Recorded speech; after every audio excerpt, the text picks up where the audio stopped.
Today is a very exciting episode because we are about 98.5% done with the Corvette and almost ready to drive. So I got a couple items on the list to take care of. I gotta figure out the tie rod situation. I do have toe plates we can use to set the alignment for general kind of alignment. The air dam I have to cut a little bit because my lines are going through, my oil cooler lines are going through the middle area of that. So I gotta trim the air dam down to make those fit. Bleed the coolant. I do have a little bit of an oil leak where those oil cooler lines connect to the engine. I bought this crow's foot wrench to be able to get up in there and tighten that more. I believe it's a -10 AN line, and those need to be torqued to like 30 foot-pounds. I really don't think I was able to do that originally because of the spot that it was in. So the other thing is we're going to connect all the connectors for the blinkers and such for the front bumper because that was disconnected, and then there's these two little plastic plates to put on the bottom of the bumper. Gotta check tire pressures and make sure that's all good. But yeah, probably gonna hopefully drive around the block, get a little bit of road tuning in just to make sure it's a little bit safer, and then kind of go from there. It's very scary driving a project car for the first time on the street because there's a lot of things that you didn't catch at first or forgot about, so we'll see. So this is a tool that I ended up using to tighten that -10 AN. This is a 1-inch crow's foot, and I got a long extension, so I was able to reach up in there and just barely turn that, get a little bit tighter. Hopefully that stops my oil leak. All right, gonna let it come up to temperature and then check for leaks again before I go and drive it. Seems to be idling pretty good. Fuel trims are actually pretty decent. All right, good fuel pressure.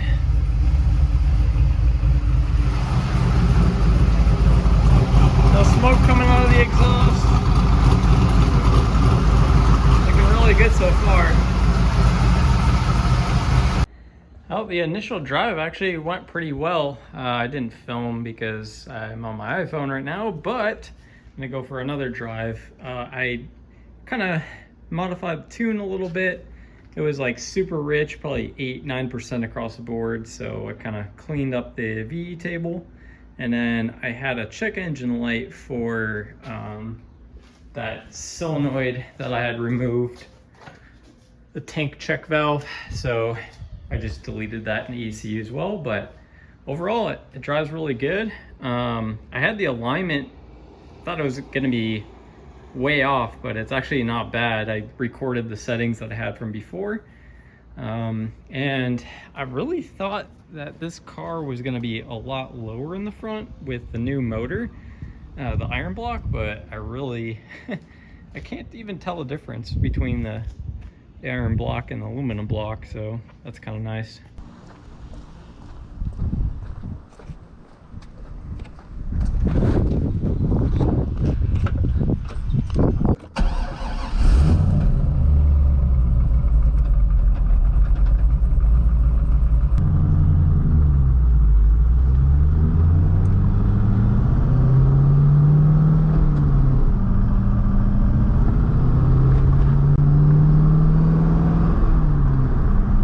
Transmission feels really good, as it should. And that aggressive clutch I put in isn't really all that bad either.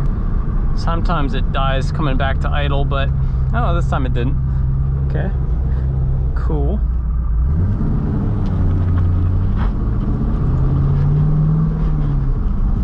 You can just tell this motor's got some torque.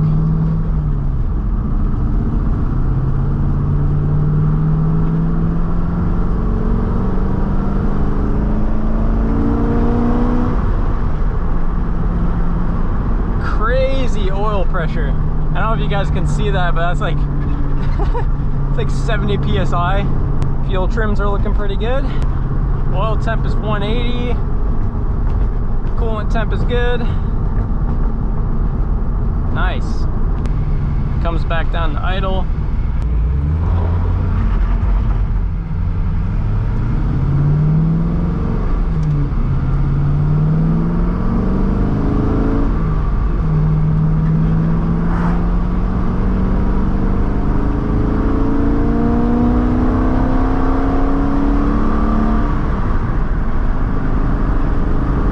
Sounds amazing with that new X-pipe. Dang.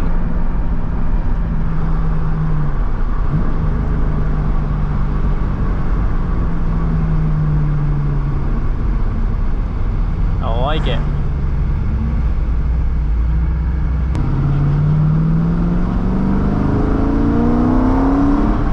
Woo!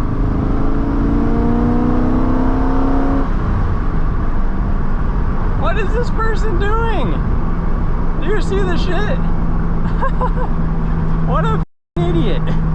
Oh my god. I hope I got that on camera. Oh my god. That's Jesus. What a moron.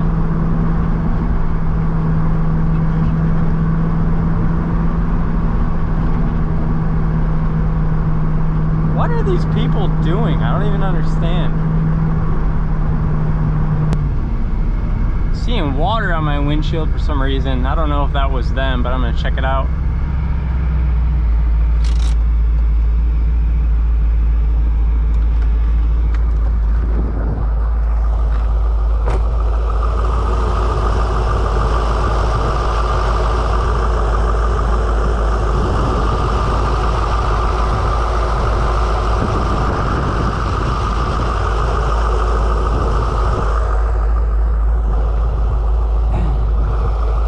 That's just my power steering fluid boiling over. I put way too much in. It's all good.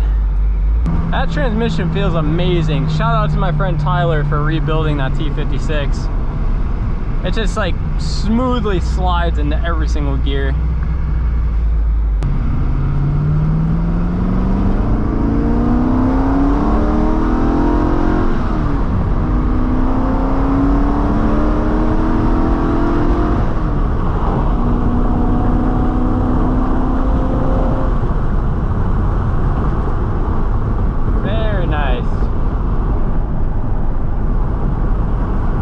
This engine feels really good.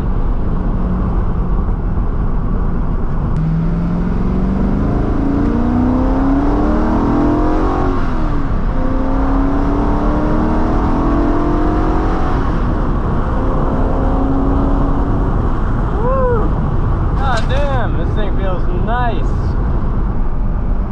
Ignore my interior pieces. This isn't even like tuned yet. And it feels, woo! That was probably like half throttle. Gets up to speed very quickly.